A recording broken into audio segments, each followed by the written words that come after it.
मानस प्रेमियों को inspirational path से जय सिया राम। आइए हम लोग अयोध्या कांड का पाठ करते हैं। अगर आपको ये वीडियो पसंद आती हो तो प्लीज़ चैनल को लाइक, शेयर और सब्सक्राइब करिएगा।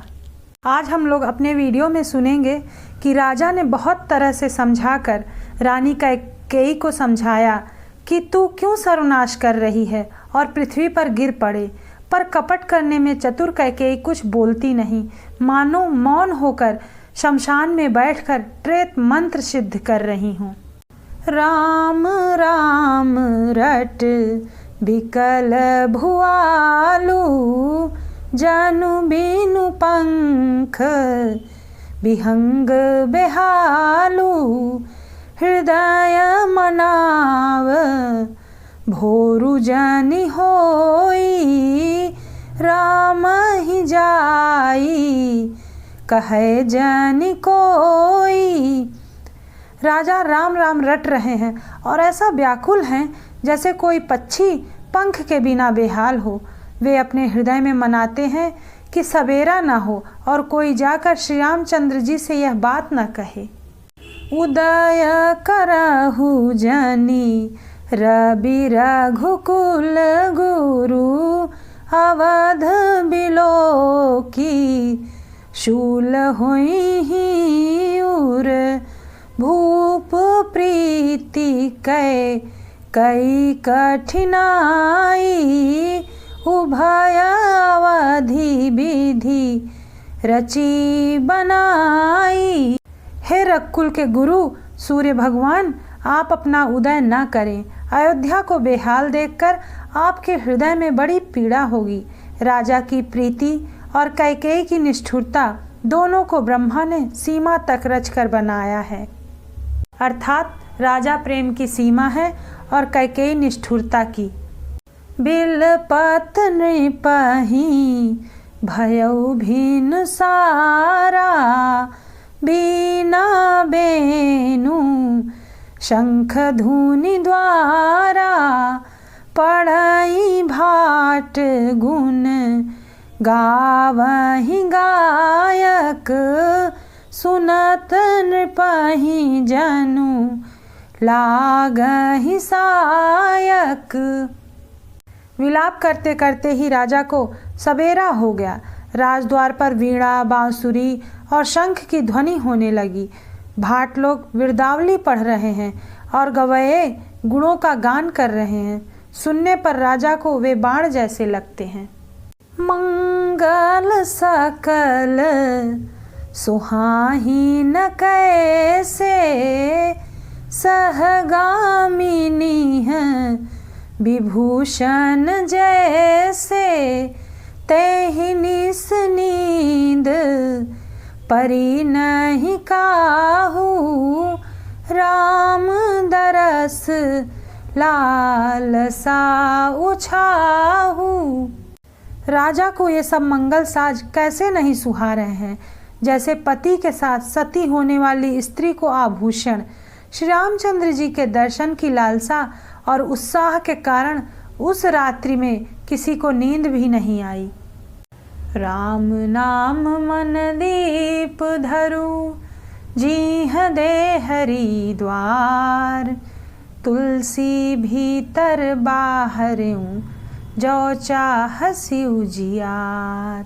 इस संपुट का अर्थ गोस्वामी तुलसीदास जी कहते हैं, यदि हम राम नाम रूपी मणि को अर्थात राम नाम को अपनी जीभ द्वार की देहली पर रख लें तो उसका प्रकाश हमारे अंदर और बाहर दोनों तरफ उजाला करेगा।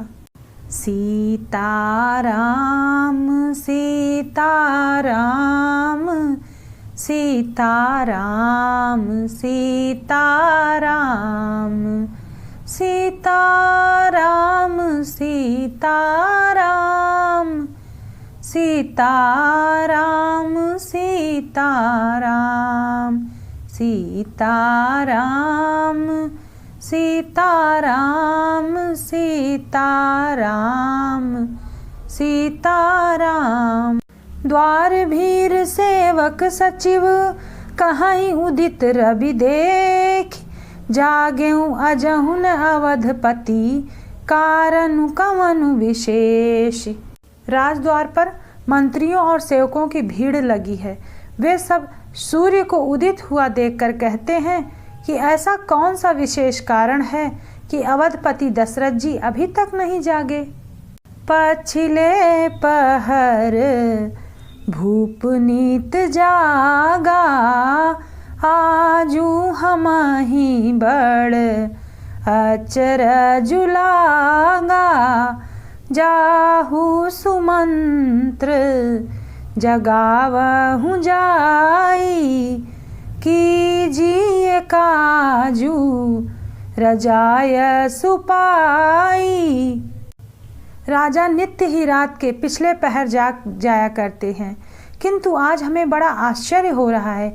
हे सुमंत, जाओ, जाकर राजा को जगाओ, उनकी आज्ञा पाकर हम सब काम करें। गए सुमंत्रु राउर माही, देखी भयावन जात डराही। धाई खाई जनु जाई नहेरा, मानहु विपति विषाद बसेरा। तब सुमंत्र राजमहल में गए, पर महल को भयानक देखकर वे जाते हुए डर रहे हैं। लगता है मानो दौड़कर काट खाएगा। उसकी ओर देखा भी नहीं जाता, मानो विपत्ति और विषाद ने वहां डेरा डाल रखा हो। पूछे को न उतरु देई, गए जहि भवन भूप कह के। कहि जय जीव बैठ सिरुनाई, देखी भूप गति गयउ सुखाई। पूछने पर कोई जवाब नहीं देता। वे उस महल में गए जहाँ राजा और कैकेयी थे। जय जीव कहकर सिर नवाकर वंदना करके बैठे और राजा की दशा देखकर तो वे सूख ही गए। सोच बिकल बिबरन मही परयु, मानहु कमल मूलि पर हरयु। सचिव सभीत सकई नहीं पूछी, बोली अशुभ भरी शुभ छूछी। मंत्री सुमंत ने देखा कि राजा सोच से व्याकुल हैं। चेहरे का रंग उड़ गया है, जमीन पर ऐसे पड़े हैं मानो कमल जड़ से उखड़कर पड़ा हो। मंत्री मारे डर के कुछ पूछ नहीं सकते। तब अशुभ से भरी हुई और शुभ से विहीन कैकेयी बोली। Thank you for watching.